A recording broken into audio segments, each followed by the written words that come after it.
Allah Subhanahu wa taala. Alhamdulillah, hanya atas izin Allah pada maghrib ini kita bisa kembali melaksanakan kewajiban-kewajiban agama kita. Salat maghrib berjamaah sudah kita tunaikan. Mudah-mudahan dicatat sebagai amal soleh oleh malaikat Allah. Dan alhamdulillah kita dimudahkan duduk sejenak di sebuah majelis yang mudah-mudahan majelis ini bisa menjadi wasilah untuk meraih kemuliaan kita di sisi Allah Azza wa Jalla. Sama-sama kita juga harus berselawat dan salam untuk Rasulullah sallallahu alaihi wasallam. Allahumma salli ala Muhammad wa ala ali Muhammad. Mudah-mudahan ungkapan selawat dan salam itu senantiasa kita ucapkan sebagai bukti bahwa kita adalah orang-orang yang sangat mencintai Rasul, sangat merindukan Rasulullah sallallahu alaihi wasallam. Mudah-mudahan di yaumul mahsyar kita bisa mendapatkan minuman yang dituangkan langsung oleh Rasulullah sallallahu alaihi wasallam. Ada sebuah telaga, Al-Haud, telaga Rasulullah sallallahu alaihi wasallam. Di situ Rasul menanti-nanti umatnya.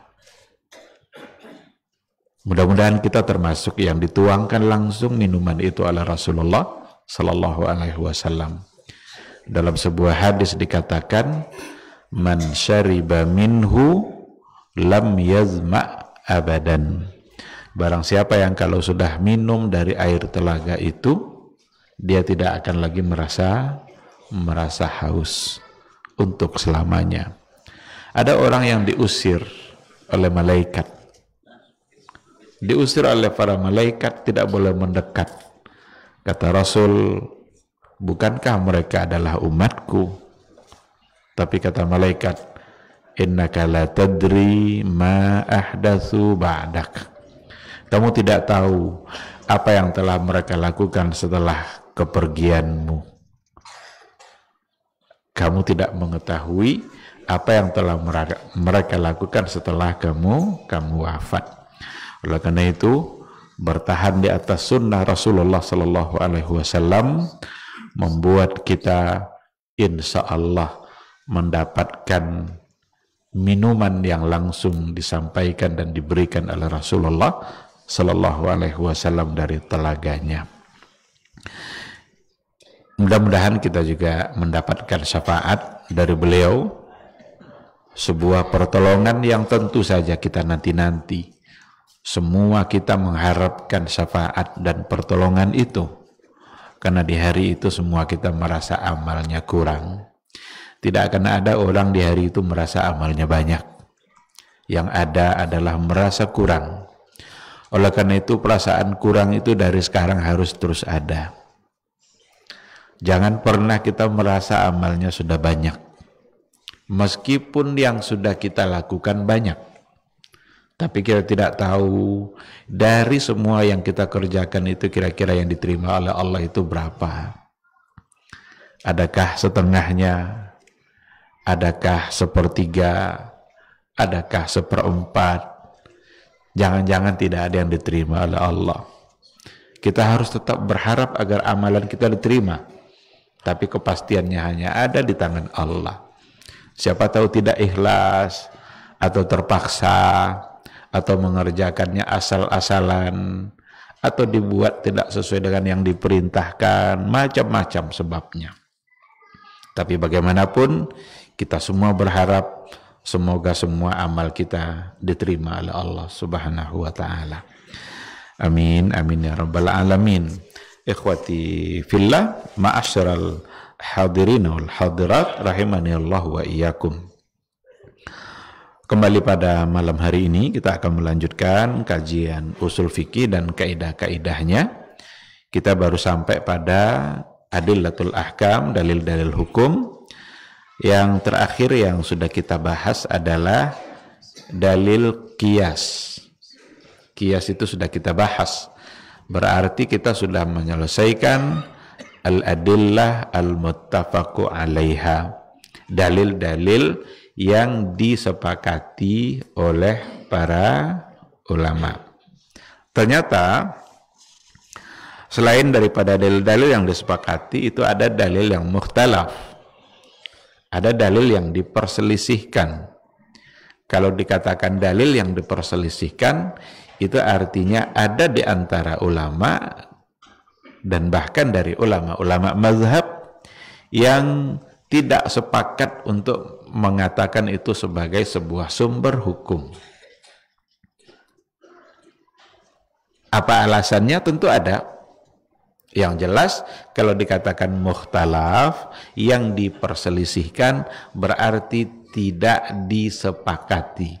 Maka akan ada di antara ulama yang mengatakan itu bukan sebagai sumber hukum. Terlepas nanti dari perbedaannya itu, apakah perbedaan yang substansial sifatnya atau perbedaan yang formalitas. Karena mungkin saja secara teori mereka menolak, tetapi dalam aplikasinya mereka menerima hukum itu, tapi mereka tidak menyebutkan dengan istilah yang sama. Kita akan masuk pada itu, pada poin itu yang diperselisihkan itu. Yang pertama adalah istihsan. Jadi ada sebuah sumber hukum dalam kajian usul fikih, namanya adalah istihsan. Istihsan itu dari kata hasan. Hasan itu artinya baik. Jadi hasuna yahsunu hasanan itu artinya baik. Dalam ilmu saraf, ketika ditambah dengan ista, kan hasan tambah ista, itu maknanya adalah lit talab. Lit talab itu meminta, mencari. Itu arti talab. Kalau ghafara, apa artinya? Ghafarallahu laka. Allah semoga mengampuni kamu. Maka ghafara artinya mengampuni. Kalau istaghfara, meminta ampun. Dari mana kita dapat arti meminta? Itu ketika ditambah ista. Jadi ista itu artinya litalab. Ghafara, istaghfara. Artinya jadinya meminta ampun. Kalau kharaja artinya keluar. Kalau istakhraja minta keluar. Jadi kalau kita minta seseorang untuk keluar berarti pakai kata istakhraja. Tapi kalau kita langsung memerintahkan keluar, kharaja saja, ukhruj. Ya. Sekarang hasuna artinya baik. Kalau istahsana, meminta yang baik atau mencari yang baik. Itu secara bahasa. Karena memahami secara bahasa itu penting agar dapat oleh kita nanti titik temu terminologisnya. Karena biasanya definisi terminologi itu ada al-qasimul mustarak istilahnya. Ada titik temunya nanti dengan makna lugawi. Oleh karena itu, istahsana yastahsinu istihsanan secara bahasa dapat diartikan mencari mana yang baik secara bahasa. Tapi kalau seandainya kita bawa nanti kepada definisi terminologinya, ada memang beberapa perbedaan di kalangan para ulama usul dalam mendefinisikan istihsan. Ada yang mengatakan bahwa istihsan itu meninggalkan hukum yang berasal dari qiyas jali, ditinggalkan hukum itu, pindah kepada hukum yang disandarkan kepada qiyas khafi. Kenapa ditinggalkan yang jali itu, yang jelas itu, malah pindah kepada yang kurang jelas? Karena dianggap itu yang dianggap lebih baik. Ada pula yang memaknainya bahwa istihsan itu meninggalkan hukum kulli, pindah kepada hukum juz'i. Hukum kulli pindah kepada hukum juz'i. Liwajhin huwa aqwa. Karena itu yang dianggap lebih kuat. Ada lagi mengedepankan salah satu dari dua dalil yang lebih kuat. Pokoknya ada beberapa redaksi yang berbeda di kalangan para ulama, tapi intinya satu. Walaupun para ulama memberikan berbagai definisi untuk istihsan, tapi sebenarnya intinya sama, mengacu kepada satu hal, bahwa istihsan itu meninggalkan hukum pertama yang seharusnya itu hukumnya, tapi ditinggalkan itu pindah kepada hukum yang kedua. Kenapa pindah kepada hukum yang kedua? Karena dianggap hukum yang kedua itu lebih baik dan lebih tepat untuk diterapkan. Nanti melalui contoh tentu akan lebih lebih bisa kita pahami. Al-akhdhu bi aqwad dalilain. Ada lagi yang mengatakan seperti itu. Mengambil mana dalil yang lebih kuat. Berarti kalau dikatakan mana dalil yang lebih kuat, istihsan itu berarti harus berdasarkan kepada dalil. Karena ini nanti sebagai hujah untuk membantah, karena Imam Syafi'i dia adalah seorang ulama besar yang menolak istihsan sebagai sumber hukum. Yang menolak Imam Syafi'i. Jumhurul ulama, imam mazhab yang lain setuju untuk menjadikan istihsan itu sebagai sumber hukum. Tapi Imam Syafi'i menolak. Penolakan Imam Syafi'i terhadap istihsan sebagai sumber hukum itu sesungguhnya adalah kehati-hatian beliau dalam menjaga syariat ini. Karena itu pintu untuk mempermainkan syariat. Menurut Imam Syafi'i, istihsan itu at-talazzuz bisyariah. At-talazzuz bisyariah itu artinya adalah enak-enakan dalam bersyariat. Masa asal ini dianggap baik, lalu itu yang dipakai? Kan ini menjadi pintu nanti untuk mendatangkan sesuatu dalam agama hanya dengan alasan itu adalah lebih baik. Akan dipermainkan syariat itu nanti. Maka beliau mengungkapkan satu ungkapan yang sangat terkenal yang berkaitan dengan istihsan. Apa kata Imam Syafi'i? Man istahsana faqad syarra'a. Man istahsana faqad syarra'a. Barang siapa yang beristihsan, gitulah kira-kira artinya. Barang siapa yang menjadikan istihsan itu sebagai sumber hukum, faqad syarra'a, berarti dia telah membuat syariat baru. Padahal syariat sudah sempurna. Oleh karena itu, kehati-hatian Imam Syafi'i membuat dia menolak konsep istihsan. Ada beberapa alasan yang beliau sampaikan. Ini saya bawa buku yang lain yang berkaitan dengan usul fikih, judulnya Nazarat fi Usulil Fiqh. Beberapa teori yang berkaitan dengan usul fikih. Salah satu yang dibahas adalah istihsan. Ada banyak sekali alasan Imam Syafi'i menolak istihsan itu. Di antaranya kata beliau, al-istihsan laisa nassan wala raddan ila nusus. Istihsan itu bukanlah sebagai sebuah nas dan juga bukan mengembalikan masalah kepada nas. Fahuwa ittiba'un lil hawa. Istihsan itu hanya memperturutkan hawa nafsu. Nah, ini kan bahasa beliau ini dalam menolak istihsan. Beliau juga mengatakan al-istihsanu in kana i'malan lin nusus fala hajata ilaih. Seandainya istihsan itu adalah memfungsikan nas yang ada, fala hajata ilaih, maka tidak perlu, tidak butuh kepada istihsan kalau memang akan memfungsikan nas yang ada. Wa in kana kharijan anha, tapi seandainya istihsan itu di luar nas, fala khaira fihi, maka tidak ada kebaikan pada sesuatu yang berada di luar nas. Begitulah kehati-hatian seorang Imam Syafi'i dalam menjadikan istihsan itu sebagai sumber hukum. Akan tetapi para ulama, dan itu jumhur ulama, yang cenderung menjadikan istihsan itu sebagai sumber hukum menolak argumentasi yang disampaikan oleh Imam Syafi'i.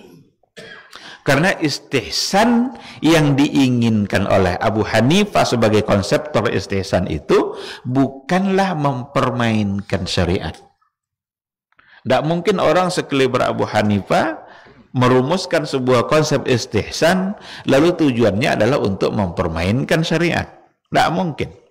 Tetapi tujuannya adalah untuk mendatangkan sesuatu yang lebih baik bagi kehidupan umat Islam, dan baiknya itu bukan ittiba'un lil hawa, bukan semata-mata mengikuti pikiran dan hawa nafsu, tetapi juga disandarkan kepada dalil-dalil yang ada. Disandarkan kepada dalil. Maka di antara definisi istihsan itu juga al-akhdhu bi aqwad dalilaini, mengambil mana yang lebih kuat dari dua dalil. Ada dua dalil, satu ini satu ini, yang kuat ternyata yang ini, diambillah yang lebih kuat. Cuma dalil di sini bukan hanya dalil dalam bentuk nas. Bukan hanya dalil dalam bentuk nas. Ada dalil nanti dalam bentuk yang lain. Beberapa dalil yang dipakai dalam ijtihad itu bisa masuk nanti dalam kategori yang dimaksud oleh Abu Hanifah dengan aqwad dalilaini. Nah, jadi intinya ketika ada hukum asal yang seharusnya itu yang diterapkan, tapi itu tidak diambil, karena kalau itu yang diambil, itu akan bisa membuat mungkin menjadikan kita sulit dalam menetapkan hukum, sehingga diambillah mana yang lebih baik, dianggap itu yang lebih baik, dan anggapan yang lebih baik itu nanti ada dasarnya, sehingga dibagi-bagilah ihtisan itu nanti kepada beberapa bentuk. Ada istihsan dengan nas. Ada istihsan dengan nas. Jadi kita meninggalkan hukum pertama pindah pada hukum kedua karena ada nas. Apa contohnya? Kalau seandainya kita berpuasa, lalu makan kita, batal tidak puasa kita? Batal. Karena salah satu yang membatalkan puasa adalah makan. Tapi kalau kita makan sedang berpuasa dikarenakan kita lupa, batal tidak puasa? Tidak. Oleh Abu Hanifah ini istihsan bin nas.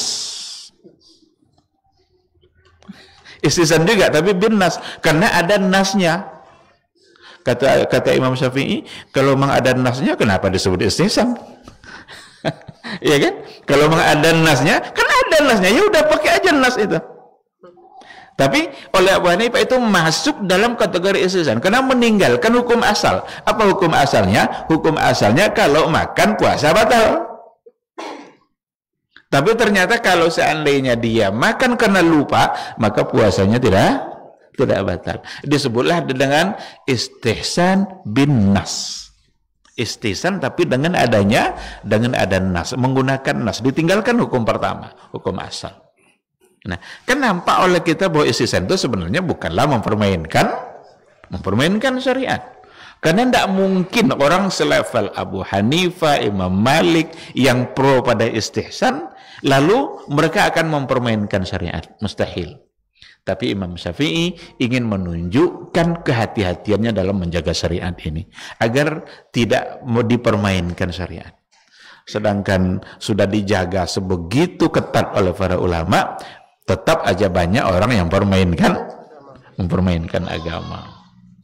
Nah, oleh karena itu konsep istihsan perlu dipelajari secara baik. Baik ada yang pro maupun yang kontra, tapi sesungguhnya keduanya punya niat yang sama, bahkan bisa disebut khilaf di antara mereka khilaf lafzi. Khilaf yang formalitas, karena nanti beberapa hukum yang ditetapkan melalui istihsan oleh para ulama yang pro istihsan itu diantaranya juga bisa disepakati, disetujui oleh Imam Syafi'i, tapi dengan dalil yang lain. Kalau sudah kita pahami definisi yang tadi itu, nampaknya memang dalam kehidupan keseharian kita banyak yang kita gunakan istihsan itu.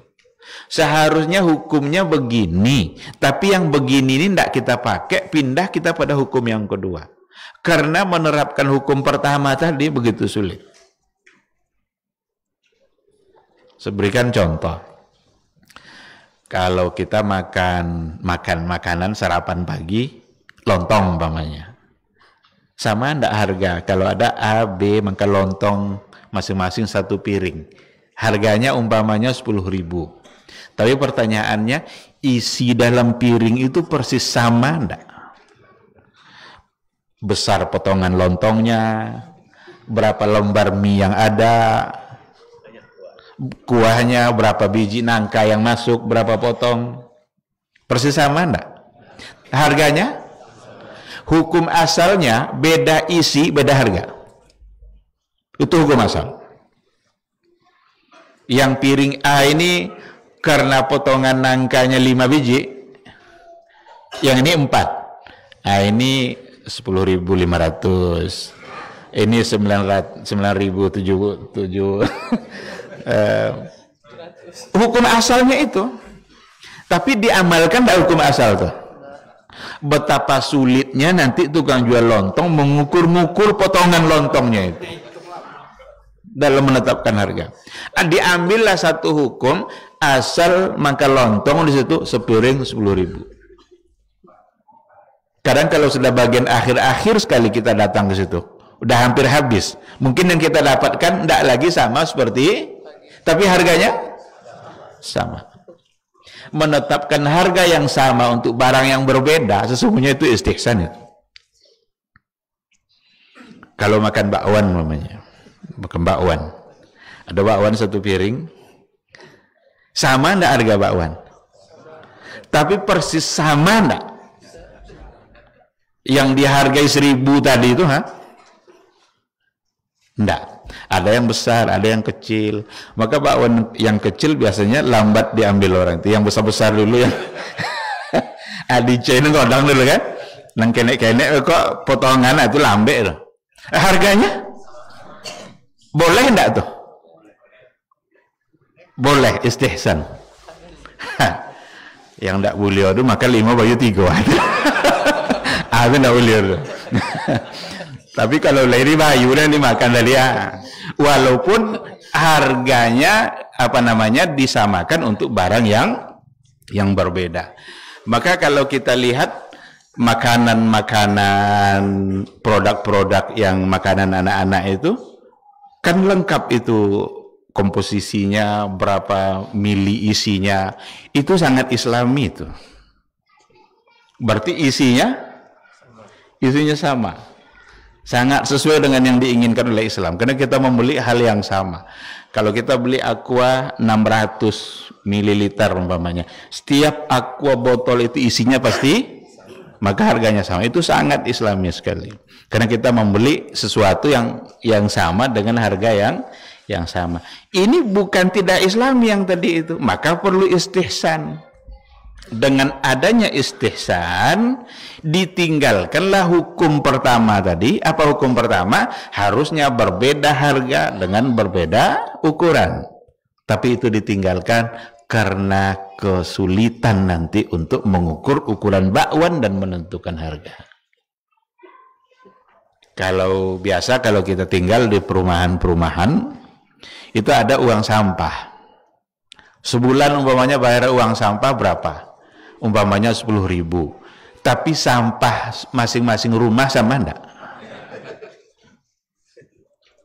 Ada yang 1 kantong, ada yang 2 kantong, ada yang 3, ada yang kebetulan di hari itu pesta dia berkantong-kantong plastiknya, sebulan tuh segitu juga dia bayar. Hukum asalnya apa? Beda jumlah kantong sampah, beda pula bayar. Sekarang tuh ditinggalkan. Itu istihsan namanya. Jadi meninggalkan hukum asal itu seharusnya pindah kepada hukum yang kedua, liwajihin huwa aqwa, karena dipandang itu yang lebih baik. Inilah yang istihsan dalam konsep Abu Hanifah. Jadi sama sekali bukan taladzuz bis syariah, bukan enak-enakan dalam bersyariat, bukan mempermainkan agama, tapi justru memberikan kemaslahatan dan kebaikan bagi kehidupan masyarakat dengan adanya konsep istihsan. Kalau ada nanti istihsan yang disalahgunakan, lalu dibuat-buatlah hal-hal yang baru dianggap itu baik, maka berarti istihsannya menyimpang. Istihsannya pasti akan dianggap salah. Nah, para ulama membagi istihsan itu kepada beberapa bentuk. Tadi satu sudah kita sampaikan. Ada yang namanya istihsan bin nas, itu yang tadi itu. Ada nanti yang disebut dengan istihsan bil maslahah. Istihsan dengan alasan maslahat. Jadi pertimbangan meninggalkan hukum asal tadi itu karena maslahat. Ada kemaslahatan. Apa contohnya? Di antara contoh yang dijadikan di antara bentuk masalah yang dijadikan contoh oleh para ulama itu adalah bai'us salam wa bai'ul istisna. Jual beli salam dan jual beli istisna. Itu contoh dari istihsan bil maslahah. Jual beli salam sama istisna kan ada kajiannya dalam kitab fikih. Istisna itu ini juga sama dengan ista tadi itu kan, istisna pakai huruf sad dia. Sana'a itu artinya membuat. Kalau istasna'a minta buat, berarti pesanan. Jual beli pesanan. Contohnya begini. Kalau ada pihak sekolah karena muridnya terlalu banyak membludak, jumlah kursi tidak cukup, maka datang dia ke tukang buat kursi dan meja. Ditawarnya, bang berapa meja dan kursi sepasang? Meja dan kursi sepasang 500.000. Tolong buatkan untuk saya 100 pasang. Dibuatlah transaksilah jual beli kursi dan meja 100 pasang, harganya segini. Karena banyak, diskon sedikit. Terjadi akad jual beli di situ, tapi barang sudah ada belum? Barang belum ada. Padahal Rasulullah Shallallahu Alaihi Wasallam dalam hadisnya mengatakan dilarang untuk memperjualbelikan barang yang belum ada. Dilarang itu. Kalau barangnya belum jelas, belum ada, maka tidak boleh ditransaksikan. Kenapa demikian? Itu akan memungkinkan terjadinya gharar. Naha Rasulullah sallallahu alaihi wasallam an bai'il gharar.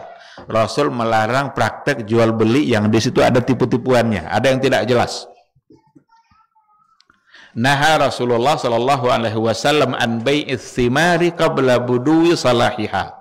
Rasul melarang untuk memperjualbelikan buah-buahan yang masih bunga atau putik. Belum nampak dia jadi buah. Ada orang punya mangga, lebat bunganya, diperjualbelikan bunga itu seharga buah. Tidak boleh. Kenapa? Karena kata Rasul, siapa yang menjamin bunga itu atau putik itu akan benar-benar menjadi buah? Siapa tahu berguguran semua nanti bunganya. Sementara uang sudah diambil. Atau jangan-jangan dijual murah, ternyata buahnya nanti lebat sekali. Di satu pihak ini yang rugi, di satu keadaan ini pula yang dirugikan. Islam tidak menginginkan ada di antara kita yang mengalami kerugian. Begitulah Islam itu hadir untuk menghilangkan kerugian di tengah-tengah masyarakat. Maka tidak boleh. Tapi kenapa jual beli istisna boleh? Istihsan itu dengan menggunakan istihsan. Berarti hukum asalnya memperjualbelikan meja dan kursi tadi nggak boleh, karena meja dan kursinya belum ada. Kan baru dipesan kan? Belum ada tuh. Kita mau lemari, bang berapa harga lemari bang? 3 juta katanya. Tolong buatkan saya ukurannya segini. 2x3, warnanya coklat, jumlah raknya segini, depannya kaca. Dibuat semua kriterianya itu. Oh kalau gitu harganya 5 juta. Deal itu transaksinya, akadnya, tapi barang belum ada. Berarti melanggar hukum asal? karena mentransaksikan sesuatu yang belum ada. Tetapi itu oleh para ulama dibolehkan istihsanan, dengan konsep istihsan. Dan istihsannya itu istihsan bil maslahah. Karena di situ ada kemaslahatan. Apa kemaslahatannya? Semua orang yang memesankan bisa mendapatkan sesuai dengan yang dia inginkan, dan yang membuat kursi dan meja sudah dipastikan ada yang akan membelinya. Seandainya tukang kursi membuat semua kursi jadi, jangan-jangan orang mau tidak ukuran itu. Kursi anak TK kan segini kan, kursi orang yang SMA tinggi. Kalau dibuat semuanya satu ukuran, jangan-jangan orang minat ukuran yang berbeda. Kalau dibuatlah lemari itu jadi semuanya, dibuat lemari 3 meter, orang rumahnya 2,5 meter. Atau dibuat yang 2 meter, orang ingin lemari sampai ke plafon sana. Karena ada lemari rumah itu yang sampai, pokoknya sehabis-habis sampai ke loteng itu buatnya. Maka dengan adanya kemaslahatan tadi, dibolehkanlah jual beli salam dan istisna. Kalau salam itu bukan dipesan agar dibuat, enggak. Barangnya sudah ada, tetapi tidak ada tempat. Ada pedagang beras, ingin dia membeli beras Thailand umpamanya 1 ton. Ada perwakilannya umpamanya di Pekanbaru, berasnya ada di Thailand, minta dikirimkan dari sana agar didatangkan ke sini. Itu salam. Barangnya sudah ada, cuma belum ada di tempat. Yang ada hanya karakter kriterianya aja, karakteristiknya ada, spesifikasinya ada. Kalau kita mau beli sepatu umpamanya, atau mau beli tas, ibu-ibu mau beli tas umpamanya, kan ibu-ibu sekarang keren-keren kan, nggak cukup dia tas Bangkinang, tas Pekanbaru, nggak main itu. Ada tas nanti di mana-mana, tas di Singapura, tas di mana, dibeli itu. Jual beli online sekarang itu sebenarnya lebih dianalogikan, lebih pas analoginya ke salam. Jadi jual beli online kan, transaksi online kan, beli barang, hemat biaya, hemat tenaga, hemat waktu. Apakah hukumnya dibolehkan atau tidak?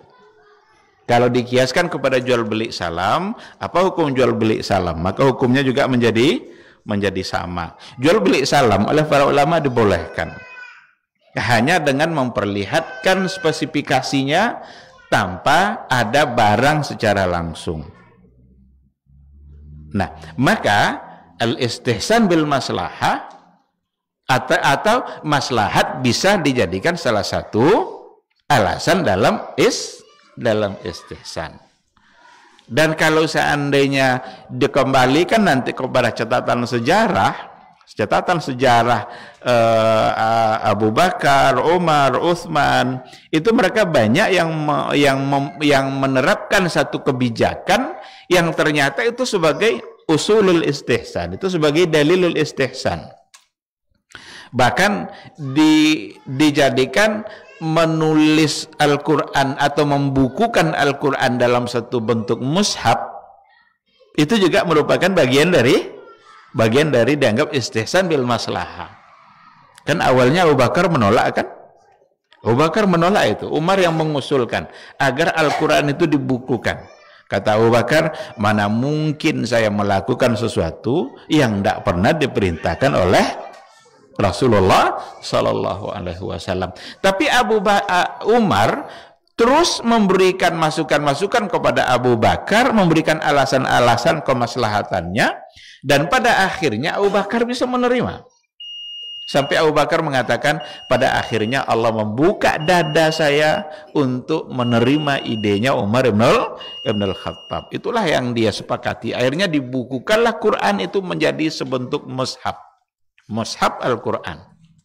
Itu sebagai dalil untuk istihsan bil maslahah. Nah, maka apa yang dirumuskan oleh para ulama mazhab yang pro istihsan, mereka punya adillahnya, mereka punya landasan-landasan syar'inya kenapa ditetapkan istihsan itu sebagai sumber hukum. Masuk waktu Isya, sekarang kita jawab dulu suara azan.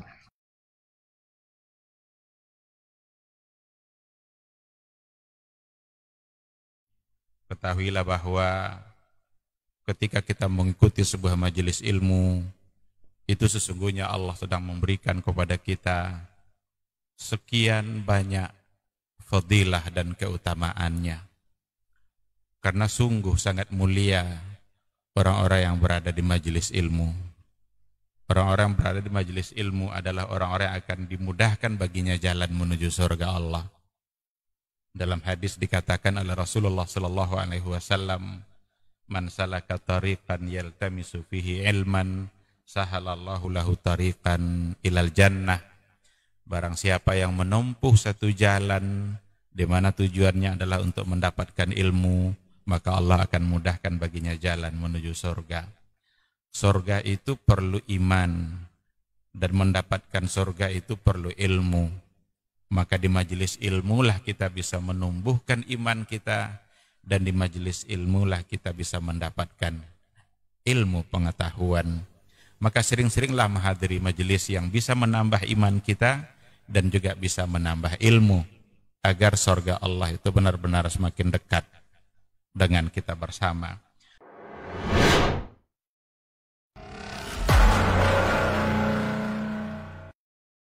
Majtama'a qaumun fi baitin min buyutillah yatluna kitaballah wa yatadarasunahu fima bainahum illa nazalat alaihimus sakinah wa ghasyiyatuhumur rahmah wa haffat bihimul malaikah wa dzakarahumullahu fiman indah.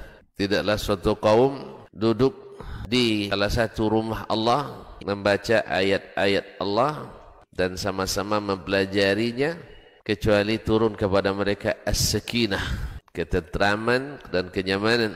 Wa ghasyiyatuhumur rahmah, dan mereka diliputi pula oleh rahmat, kasih sayang dari Allah Subhanahu wa taala. Wa haffat bihimul malaikah, dan mereka pun dikelilingi oleh para malaikat, karena malaikat suka majelis-majelis zikir dan ilmu. Wa dzakarahumullahu fiman indah, dan Allah akan banggakan sebut-sebut mereka di kalangan malaikat-malaikat yang ada di sisinya, di masyarakat atas. Mudah-mudahan kita termasuk yang sering disebut-sebut di sisi Allah, di kalangan para malaikat, dan di akhir majelis ini mudah-mudahan kita pula mendapatkan seperti yang tersebut dalam hadis qudsi, qumu maghfuran lakum, silahkan berangkat meninggalkan majelis ini dalam keadaan diampuni dosa-dosa kalian.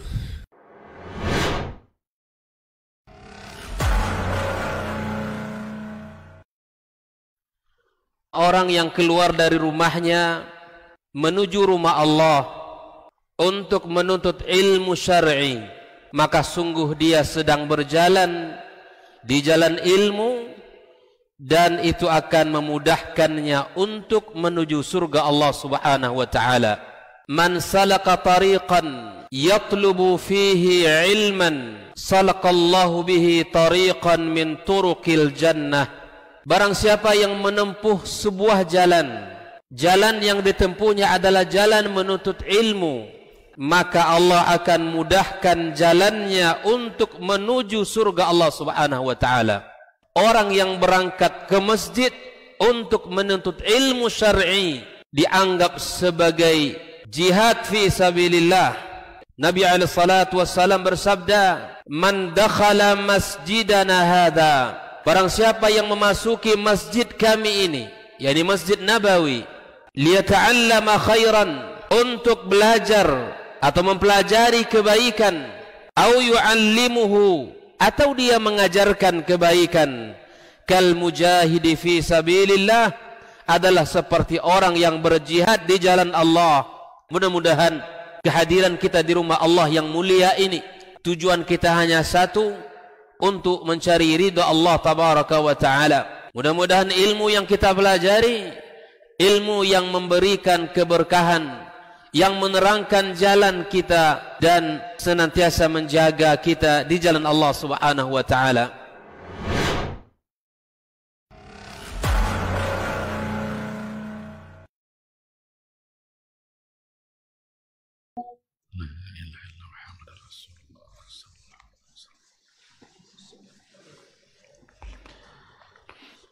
Bismillahirrahmanirrahim. Alhamdulillah wassalatu wassalamu ala Rasulillah wa ala alihi wa sahbihi wa mawala. Ikhwati fillah, ma'asyiral hadirin wal hadirat, rahimani Allah wa iyyakum. Kembali kita ke materi kita lanjutkan sedikit sebelum kita bertanya jawab. Tadi kita sudah sampai pada bagian yang kedua yang disebut dengan istihsan bil maslahah. Jadi meninggalkan hukum pertama pindah pada hukum kedua karena di situ ada al-maslahah. Cuma nanti masalah ini harus ada dawabitnya. Karena sekarang betapa banyak orang bicara-bicara maslahat. Tetapi maslahat yang menyimpang.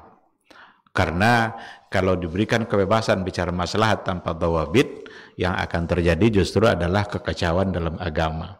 Maka harus tetap sesuai dengan koridornya dan ada sesuatu yang benar-benar bisa dijadikan sandaran dan alasan agar tidak menyimpang. Ada nanti istihsan bid-darurah. Istihsan bid-darurah, meninggalkan hukum pertama pindah pada hukum kedua karena darurat. Ini kan dalam kaidah-kaidah darurat, dalam ilmu, dalam kaidah fikih kan sangat banyak sekali. Ad-daruratu tubihul mahzurat. Kemudaratan itu atau yang darurat itu membolehkan sesuatu yang terlarang. Berarti hukum asalnya terlarang, tapi karena darurat yang terlarang tadi untuk sementara waktu dapat dibolehkan. Maka berpindah kepada hukum boleh setelah sebelumnya itu terlarang, itu semuanya adalah istihsan. Tapi istihsan bid-darurah. Ini kan tidak mempermainkan agama kan? Benar-benar ada alasan dan kondisi di mana Al-Quran mendukung untuk mengambil itu. Famanitturra ghaira bagin wala adin fala isma alaih. Jika dalam keadaan terpaksa, famanitturra, jika dalam keadaan terpaksa dia tidak menginginkannya, hendak pula dia berlebih-lebihan, benar-benar terpaksa, keadaan itu datang dan dihadapinya, fala isma alaih, maka tidak mengapa baginya. Ayat ini kan sambungan dari ayat yang ketika diharamkan hurrimat alaikumul maitatu waddamu walamul khinzir. Kan diharamkan bangkai, diharamkan darah, diharamkan daging babi, wa ma uhilla bihi li ghairillah, dan diharamkan untuk memakan yang tidak disembelih atas nama Allah. Tapi ketika ada orang yang dalam keadaan terpaksa, kalau tidak dimakannya daging babi tadi, atau kalau tidak dimakannya bangkai tadi itu, mati dia. Berarti darurat kan? Karena darurat itu artinya adalah mengancam jiwa. Maka dalam keadaan terpaksa seperti itu, yang tadinya terlarang menjadi boleh. Membolehkan dalam keadaan seperti itu sesungguhnya adalah bagian dari istihsan yang dimaksudkan oleh Abu Hanifah. Tapi istihsannya adalah istihsan bid-darurah. Dulu dalam kajian-kajian fikih kontemporer juga sudah sering kita angkat contoh-contoh seperti boleh enggak berobat pasien yang perempuan kepada dokter yang laki-laki, atau perempuan yang ingin melahirkan tapi dokter yang menanganinya laki-laki, atau setidaknya ada tim dokter yang menangani. Dalam tim itu mungkin ada laki-laki dan ada perempuan. Yang konsekuensinya adalah para dokter itu akan melihat aurat vital. Padahal hukum asal melihat aurat vital apa? Haram. Tapi dalam kondisi seperti itu dia menjadi dibolehkan istihsanan lid darurah. Istihsan disebabkan oleh keadaan darurat. Itu namanya istihsan bil darurah. Ada lagi istihsan bil ijma'. Istihsan bil ijma', diambil hukum kedua tadi, ditinggalkan hukum pertama karena memang disepakati oleh para ulama seperti itu. Salah satu dari contoh yang bisa kita baca dalam buku-buku usul fikih itu mirip-mirip dengan keadaan yang tadi kita contohkan itu, yang ada dalam buku usul fikih, seperti bayaran yang diberikan kepada pemandian umum. Ada istilahnya hammamat, ada hammam. Hammam itu tempat pemandian umum. Di Arab itu walaupun di rumah mereka ada tempat mandi juga, Tetapi mereka setidaknya kalau di Maroko, setidaknya sekali seminggu mereka mesti ke hammam. Mesti ke hammam. Berapa mereka bayar? Sama. 8 atau 10 dirham. Tapi pertanyaannya, apakah air yang mereka gunakan jumlahnya sama? Si A mandi, masuk ke hammam, keluar nanti bayar 10 dirham. Si B mandi, keluar bayar 10 dirham. Pertanyaannya, samakah air yang digunakan oleh yang berdua tadi?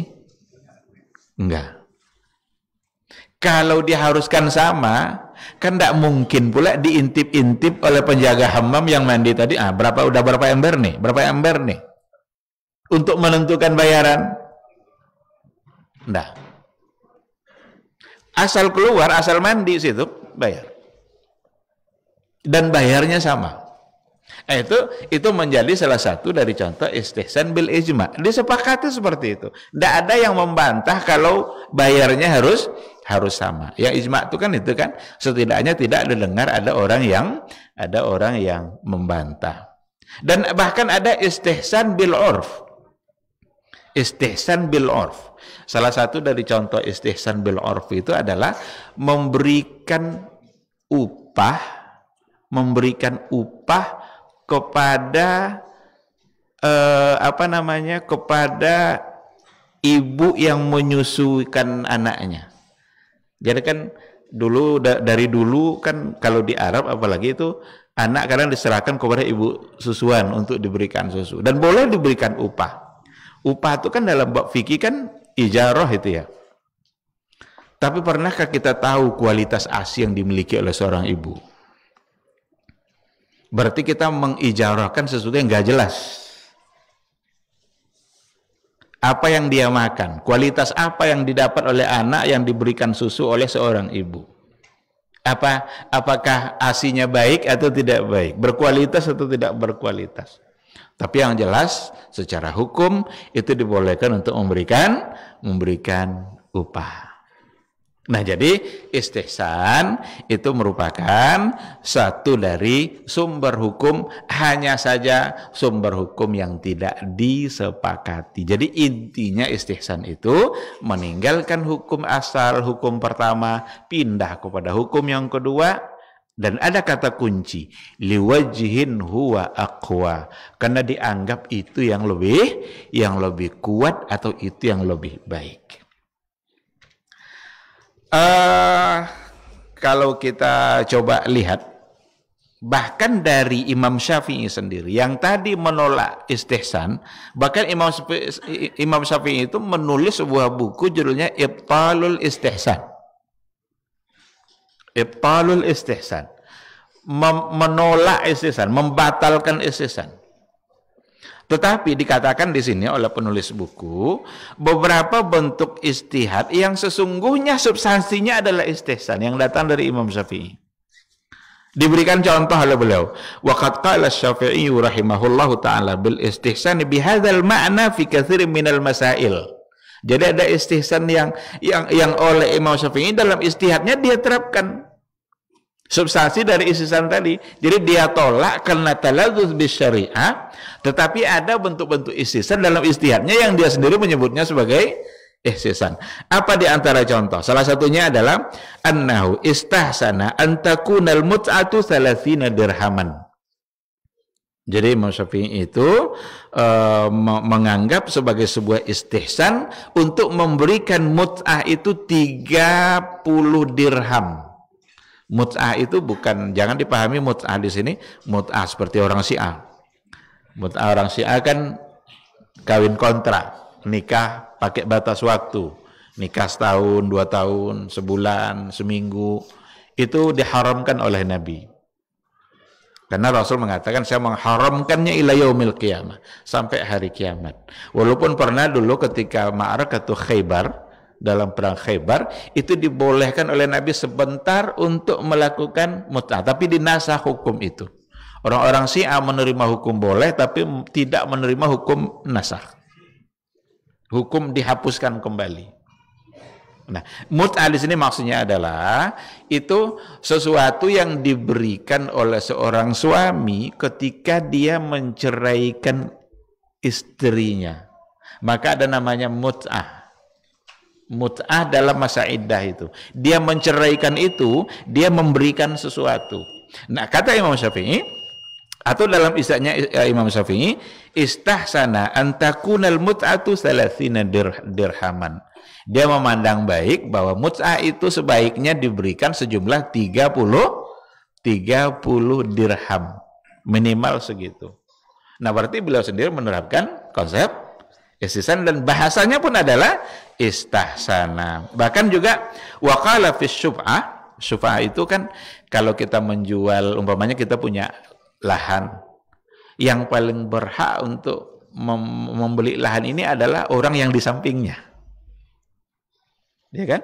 Kalau kita punya rumah, kita mau menjual rumah itu, jangan langsung jual ke orang lain. Tawarkan dulu ke orang yang di sampingnya. Karena nanti siapa tahu dia menginginkan itu. Atau siapa tahu dia tidak menginginkan bertetangga dengan orang lain yang dia tidak kenal. Karena nanti kalau dibeli oleh orang lain, ternyata yang membelinya itu adalah orang yang sangat tidak baik, berarti dia akan bertetangga dengan yang tidak baik. Maka ada hak syuf'ah bagi tetangga. Kata Imam Syafi'i, astahsinu thubuta syuf'ati lisyafi'i ila 3 ayyam. Dia memandang baik untuk memberikan kesempatan syuf'ah tadi itu kepada orangnya selama 3 hari. Kalau katanya selama 3 hari dia tidak membeli, atau katanya udah enggak apa-apa jual kepada siapa saja, berarti dia sudah berhak untuk menjualnya kepada orang lain. Ini istihadnya Imam Syafi'i. Dan dalam bahasanya juga adalah astahsinu.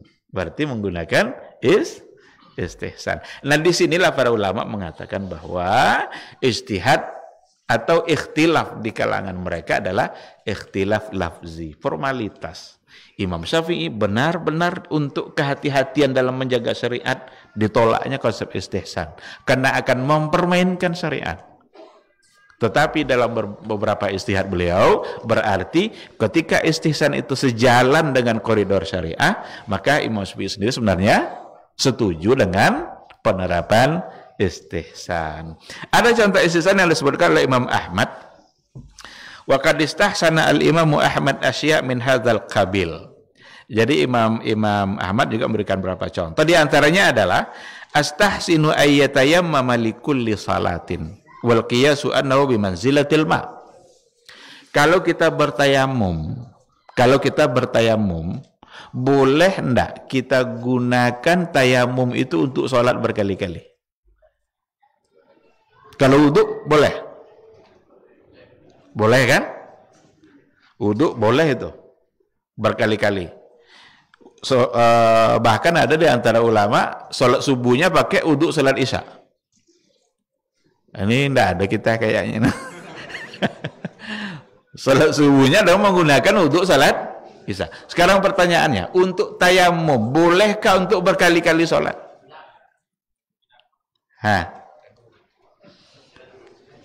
Apa yang menyebabkan dia tidak boleh? Bukankah dia dalam keadaan suci dan belum batal tayamumnya? Dan yang membatalkan tayamum sama juga dan yang membatalkan wudhu kan? Sekarang kalau tayamumnya tidak batal, dia sholat maghrib tadi pakai tayamum, tidak batal wudhunya sampai sholat isya, boleh tidak dia sholat isya pakai tayamum yang tadi?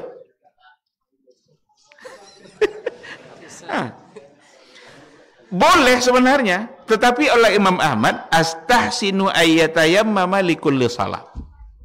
Menjadi sebuah istihsan kalau dia berwudu bertayamum setiap sekali salat. Jadi istihsan yang dipakai. Artinya yang lebih baik bagi dia adalah bertayamum setiap kali sholat. Dan itu artinya kalau dia tidak bertayamum lagi berarti boleh.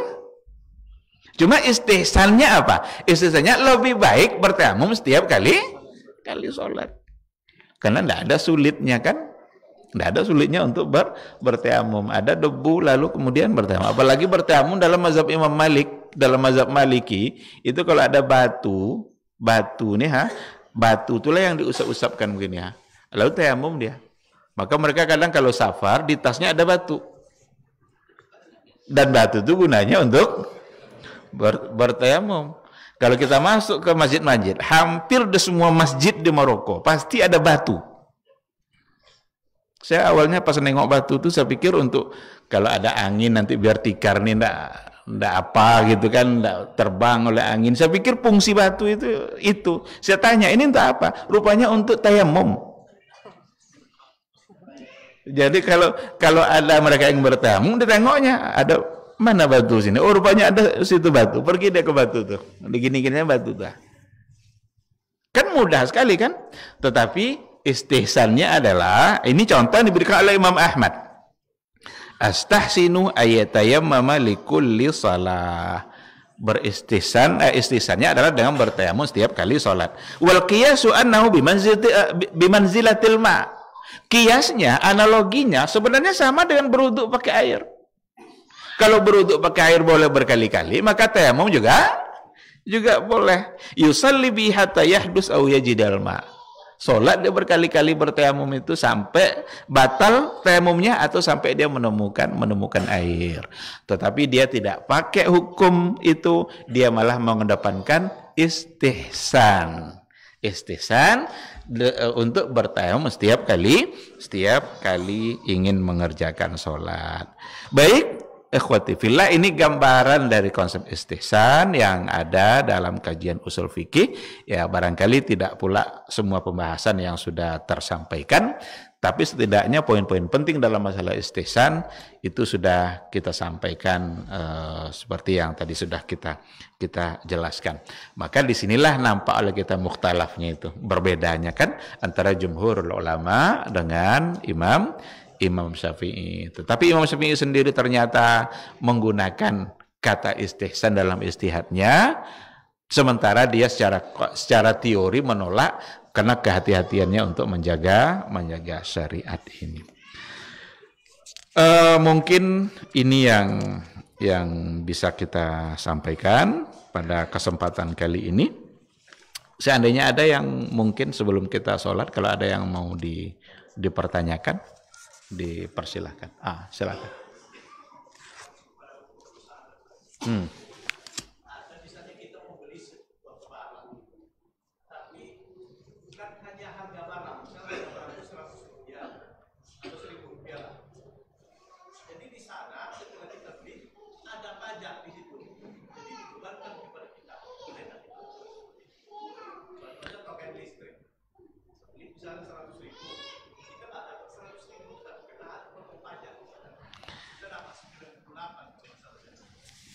Ini masalahnya bukan boleh ndak boleh lagi. Kalau ndak kita beli, ndak ada listrik kita.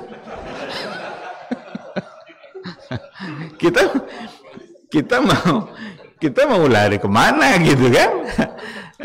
Kalau ndak kita mau ikut itu, ya udah pakai lampu minyak itu aja karena selagi kita menggunakan itu, kita akan mengikuti hal-hal yang seperti itu. Ada hal-hal yang kita tidak bisa tolak dalam kehidupan keseharian kita. Kalau kita baca umpamanya seperti persoalan asuransi kan dibagi-bagi itu oleh para ulama kan. Asuransi yang sifatnya komersial, tijari, itu cenderung para ulama untuk mengatakan tidak boleh karena ada untung ruginya. Ada asuransi ta'awuni, takafuli yang dibolehkan. Karena tidak merugikan, itu saling menguntungkan. Tetapi kalau kita beli mobil umpamanya, mobil yang baru, otomatis itu akan ada asuransi. Kalau nggak usah beli mobil baru, beli aja yang second terus. Tapi kan orang pengen yang baru kan. Jadi ada hal-hal yang kita tidak bisa menghindar. Maka hal-hal yang seperti itu ya banyak-banyaklah beristighfar, memohon ampun kepada Allah Subhanahu wa taala, karena bukan karena keinginan kita, tapi kita yang tidak bisa menghindar. Harga 100 tapi yang kita dapat cuma entah 98 atau 90, kita enggak tahu, tapi yang jelas tidak 100. Maka di situ ada semacam bentuk pajaknya. Ini kalau bicara pajak lain lagi kan, ada lagi persoalannya dalam kajian fikih dan pendapat para ulama gitu kan.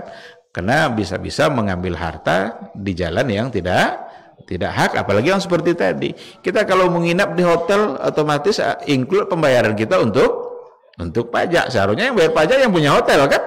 Sekarang kita. Jadi apa yang kita dapatkan itu sudahlah gaji dipotong pajaknya, menggunakan gaji yang dipotong tadi dipotong lagi. Berapa potongnya tuh? Nanti masuk ke rumah makan, ada lagi pajaknya. Terus kita tidak mau makan. Nah, mungkin kita bawa makanan terus dari rumah, ya kan? Nah, jadi hal-hal yang seperti itu, ya barangkali kalau nanti sistem sudah berubah, ya mungkin akan bisa berubah. Tapi bagi kita yang menjalaninya, ketika kita tidak bisa menghindar untuk hal-hal yang seperti itu, ya apa boleh buat? Perbanyak saja amal baik. Mudah-mudahan amal baik itu bisa menghapus dosa-dosa dan kesalahan-kesalahan. Wallahu subhanahu wa ta'ala a'lam. Fadl. Terkait jual beli salam tadi, Ustaz. Contohnya tadi kan seperti kursi atau lemari tadi, Ustaz. Itu istisna. Jual beli pesanan. Kita pesankan untuk dibuat, itu arti istisna. Kalau yang salam tadi, Ustaz? Yang salam itu barangnya sudah ada, tetapi tidak ada di tempat. Mungkin gambarnya ada, ukurannya ada. Kita minta didatangkan. Ya.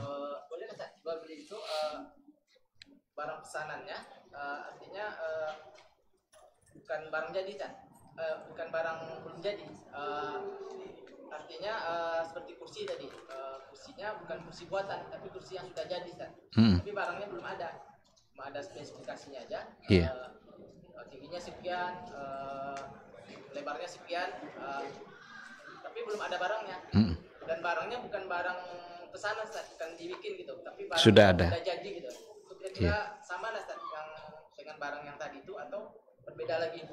Ya berarti itu salam namanya. Itu namanya jual beli salam. Secara umum jual beli salam itu dibolehkan. Tetapi yang perlu diperhatikan adalah tetap harus ada hak khiyar. Ada hak khiyar dalam jual beli itu, jangan dihilangkan. Jual beli online juga seperti itu. Harus ada hak khiyarnya. Hak khiyarnya itu adalah kalau seandainya kita mau beli sepatu, kita minta warna hitam, datang warna coklat, boleh tidak dikembalikan? Itu hak khiyar.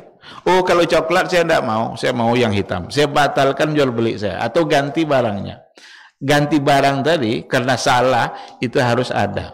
Kalau tidak ada, dia menjadi salah dalam pandangan syariat. Berarti tidak lagi mengikuti ketentuan syariat kan?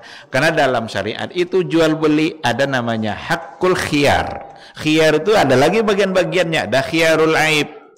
Khiyar aib itu kita batalkan pembelian kita karena ada aib. Itu boleh. Masa kita beli barang yang ada aibnya? Kita beli baju, rupanya ketiaknya koyak. Buat apa? Berarti kita kembalikan atau diganti. Itu khiyar aib. Dan harus ada, asalkan aib itu, jadi ada syaratnya. Aib itu kita tidak punya andil untuk mendatangkan aib itu, artinya bukan dari kita. Kalau kita beli laptop umpamanya, sampai rumah jatuh laptop tuh, pecah, itu tidak aib itu kita yang menyebabkan aib itu. Jadi aib itu ada tanpa andil kita, itu kan?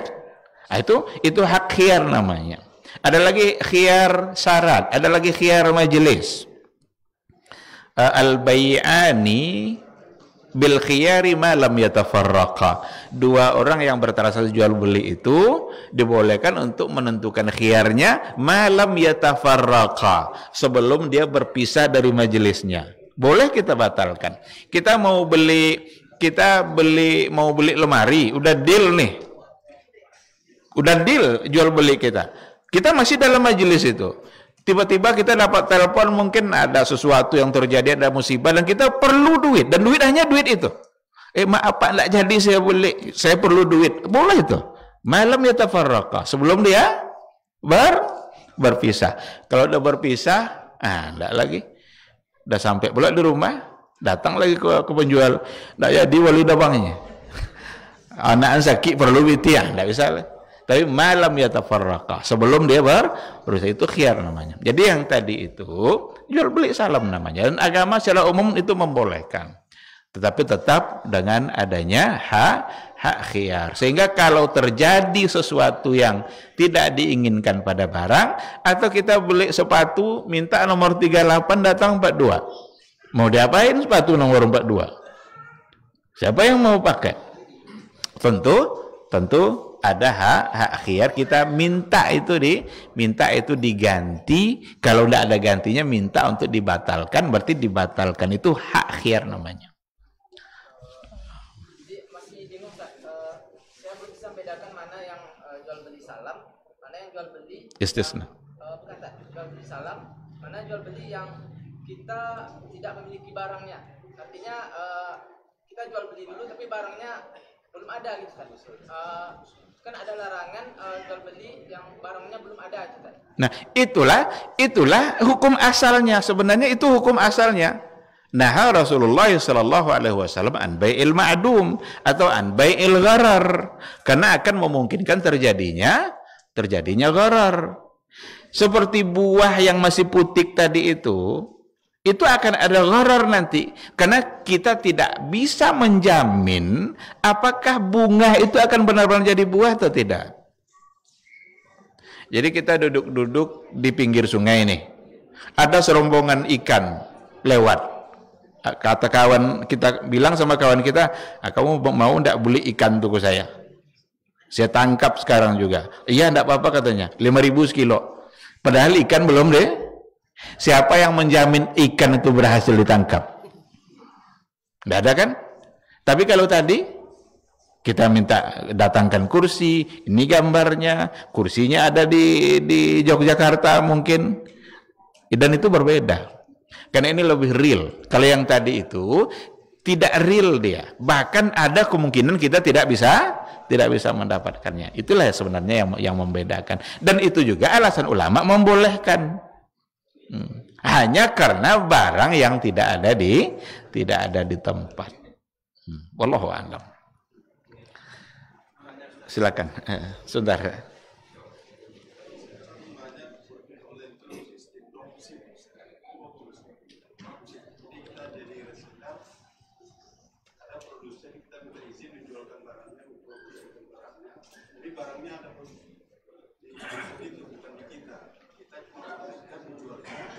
Ya. Jadi pas ada menjual, produsen itu mengirimkan barang ke konsumen. Kita di tengah-tengah.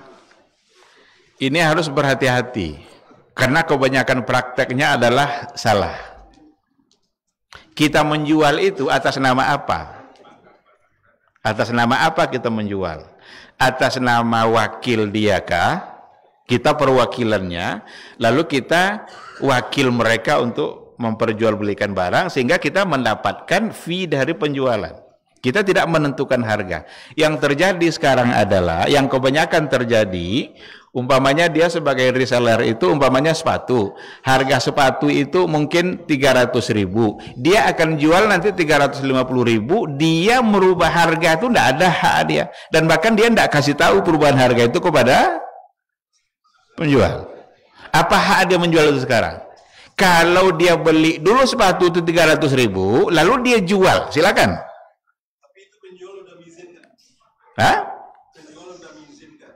Jadi saya punya reseller, nanti penjual harga sepatu buat 30.000. Nanti penjual mengizinkan saya jual 350.000. Sekali lagi, yang harus didudukkan itu kedudukan bapak sebagai penjual apa? Apakah perwakilan dia atau bekerja sama dengan dia, sehingga nanti apa yang didapat nanti kalau ada keuntungan lain, karena bisa saja nanti orang bermain harga di sini. Padahal kalau beli langsung tidak seperti itu. Sekarang kalau seandainya memang bapak yang menjual, si pemilik barang mengirim ke orang yang membeli. Kalau terjadi masalah, orang pembeli ngadu ke siapa? Ke siapa kira-kira? Ke bapak kah atau ke pemilik ini? Iya kan?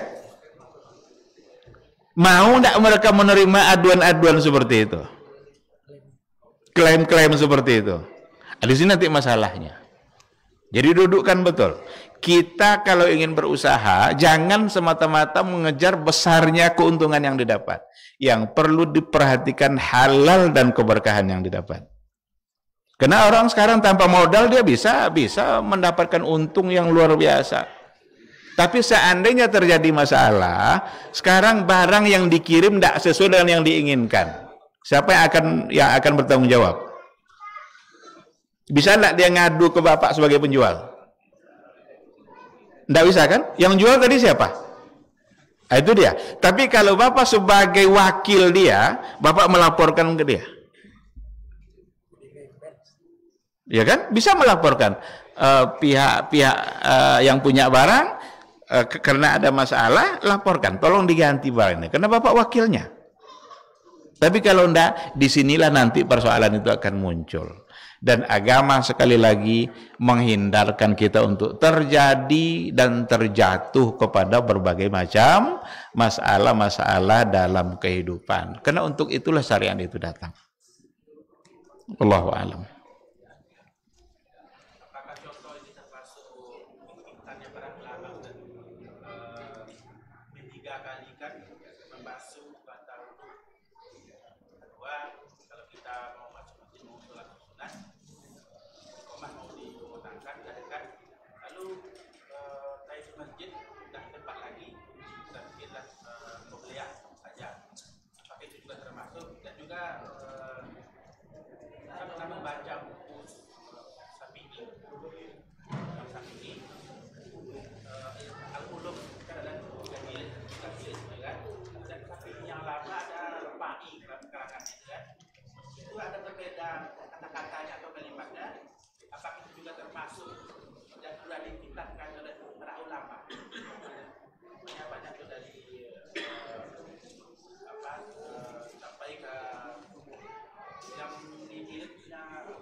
Iya.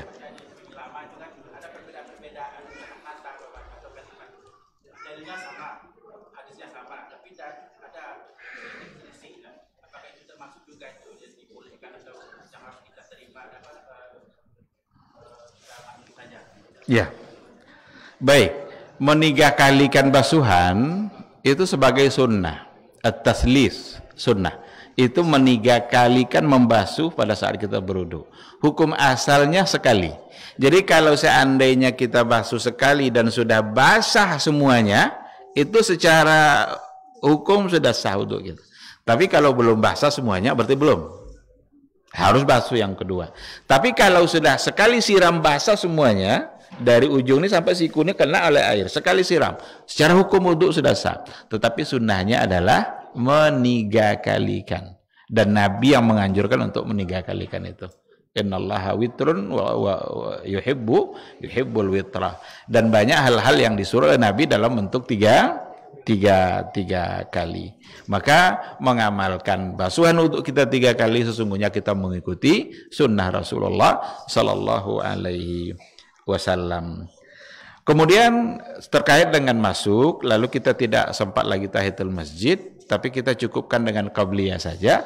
Sebenarnya kalau kita sudah qabliyah, itu sudah terlaksana oleh kita hadis Nabi yang tadi. Tidak pun kita niatkan untuk tahiyatul masjidnya, tapi kita niatkan untuk qabliyah. Nabi bilang begini, iza dakhala ahadukumul masjida fala yajlis hatta yarka' rak'atain. Apabila salah seorang kalian masuk masjid, jangan langsung duduk sebelum sholat 2 rakaat. Sekarang dia qabliyah 2 rakaat. Sudah teramalkan belum hadis tadi? Sudah. Maka tidak perlu memang harus dengan tahiyat dulu, lalu kemudian qabliyah. Tapi kalau ada orang masuk mungkin sebelum waktunya, lalu dia masuk dan dia tahiyat, nanti masuk waktu dia qabliyah, itu bagus. Bahkan mungkin tidak bisa juga dilarang kalau seandainya ada orang yang dia coba tahiyat dulu dan karena masih punya waktu lalu dia mengerjakan qabliyah. Kalau orang ingin dikerjakan seperti itu ya insya Allah tidak ada masalah juga. Tapi ketika dia sholat 2 rakaat saja harus niatnya qabliyah. Itu dukhulul ibadah fil ibadah, masuknya satu ibadah pada ibadah yang lain. Maka harus diniatkan dengan ibadah yang lebih tinggi kedudukannya. Kita mau bayar hutang puasa nazar, kita ingin kerjakan di hari Senin, dapat tidak puasa sunatnya? Kalau kita niatkan puasa Senin, tidak lunas hutang kita. Tapi kalau kita niatkan membayar nazar di hari Senin, mudah-mudahan dapat Seninnya. Tapi niatnya harus untuk yang lebih tinggi. Karena bayar hutang tentu saja lebih tinggi kedudukannya daripada sholat sunat. Adapun yang puasa sunat. Adapun yang ketiga tadi, tengok perbedaan yang seperti apa. Apakah sekedar perbedaan dari ungkapan kata-kata yang ada, yang barangkali satu percetakan berbeda dengan cetakan yang lain, atau mungkin perbedaan dari satu ulama Syafi'iyah pada ulama Syafi'iyah yang lain dalam masalah yang sama, itu mungkin saja terjadi. Karena berapa banyak memang masalah-masalah, bahkan Imam Syafi'i sendiri dia punya pendapat baru dan pendapat lama. Itu dari satu orang saja bisa terjadi perbedaan hukum setelah perjalanan waktu, apalagi antara pengikut-pengikut Imam Syafi'i. Maka banyak yang dirumuskan atau diistiharkan oleh pengikut Imam Syafi'i yang berbeda dengan Imam Syafi'i sendiri, itu sesuatu yang sangat wajar asalkan mereka berdasarkan kepada dalil-dalil yang ada. Oh, ini dalam bahasa Indonesia. Oh, kalau dalam bahasa Indonesia ya kadang-kadang bahasa kita ini ada yang menggunakan bahasa orang tua lama dulu kadang kan. Kalau kita baca buku Buya Hamka, itu kita akan temukan berbagai bahasa yang kadang-kadang bisa juga kita ketawa membacanya itu. Dari rangkaian kata yang beliau tulis, yang mungkin kalau dia tulis hari ini mungkin tidak menggunakan bahasa seperti itu. Tapi ketika maknanya sudah jauh berbeda, ya jangan pakai yang jauh berbeda tadi. Kalau sembahyang itu bahasa kita dulu, bahasa orang tua kita sembahyang. Alah sembahyang yongnya. Sembahyang lah nya bagaimana kan? Bahkan tidak lo alah mayang lo gitu. Aduh di sebagian sampai kan mana Pak mayang lo nya. Itu kan bahasa-bahasa yang barangkali itu yang dipakai saat itu. Tapi kalau sembahyang yang itu kan dewa itu. Berarti sembah dewa. Jangan pakai itu. Berarti pakai saja kata sholat. Karena sholat ya selain kita selamat dari berbagai makna, ya dan itu bahasa syar'i kan, sholat. Dan kalau bisa semuanya pakai bahasa itu. Kita bilang puasa kan, ngapa enggak bilang saum? Saum kan, siam kan. Tapi itu sudah menjadi bahasa kita. Itulah bahasa kita. Nah, oleh karena itu, kalau sekedar bahasa yang tidak menyebabkan substansi yang berbeda, ya saya kira tidak masalah. Tapi kalau ada yang menyebabkan perbedaan, maka sebaiknya tidak dipakai dan tidak digunakan. Tinggalkan saja, walaupun itu menjadi bahasa orang-orang tua dulu, tidak apa-apa. Seperti Tuhan atau Rabb. Karena Tuhan itu tidak bisa mewakili kata Rabb sebenarnya. Rabb itu sangat luas artinya kan. Al-Khaliq, Al-Mudabbir, Ar-Razik, itu dari kata Rabb. Rabbah itu juga makna yang sangat luas. Coba ketika kita doakan orang tua kita, doakan orang tua kita, Allahumma ighfir li dzunubi wa li walidayya warhamhuma kama rabbayani shaghir. Apa arti rabbayani? Sebagaimana dia rabbayani shaghir. Itu rabbah itu luar biasa itu. Maka Muhammad bin Abdul Wahhab dalam kitab Al-Usulus Salasa itu kan dia menyampaikan idza qila laka man rabbuka faqul rabbi Allah allazi rabbani wa rabba jami'al alamin. Digunakan kata rabbah. Kalau dikatakan kepadamu, siapa Rabb kamu? Rabb saya adalah Allah yang telah Rabbani, yang telah memelihara saya. Tadi apa kita artikan untuk orang tua tadi? Dan sayangilah kedua orang tua saya sebagaimana dia telah menyayangi kan? Tetapi artinya sungguh luar biasa. Bukan sekedar menyayangi dalam artian biasa. Kita belum bisa makan, siapa yang menyuapkan? Kita kalau pipis belum bisa bersih-bersih, siapa yang ganti pakaian kita? Dia. Kita mau mandi belum bisa mandi, siapa yang memandikan kita? Dia. Itu semua masuk dalam kata Rabbana tadi.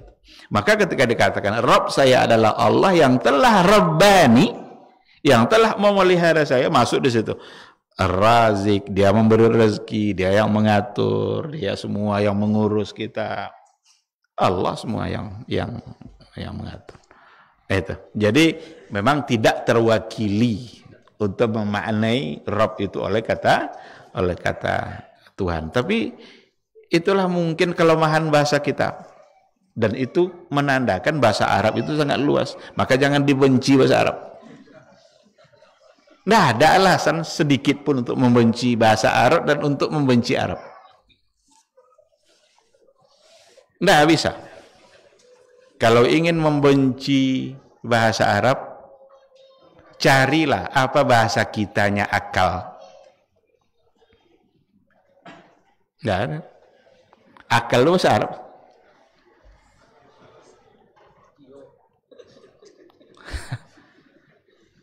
Lihat kan? Jadi orang-orang membenci bahasa Arab tuh, namanya bahasa Arab. Ancak-ancak lo namo kan. Tapi nya benci ke bahasa Arab. Ya tidak ada alasan. Cintailah bahasa Arab itu. Karena Al-Quran bahasa Arab, Rasul kita bahasa Arab. Rasul kita dari Arab. Tetapi dia bukan hanya untuk orang Arab. Karena risalah yang dibawanya adalah risalah lil alamin. Untuk semua alam. Sekira seperti itu. Wallahu subhanahu wa ta'ala alam. Baik, mungkin sekira cukup sampai di sini. Mudah-mudahan apa yang kita bahas bisa kita pahami menjadi ilmu bagi kita. Semoga Allah subhanahu wa ta'ala senantiasa membimbing kita untuk tetap istiqamah berada di atas jalannya. Amin amin ya rabbal alamin. Subhanakallahumma bihamdika asyhadu an la ilaha illa anta astaghfiruka wa atubu ilaik. Assalamualaikum warahmatullahi wabarakatuh.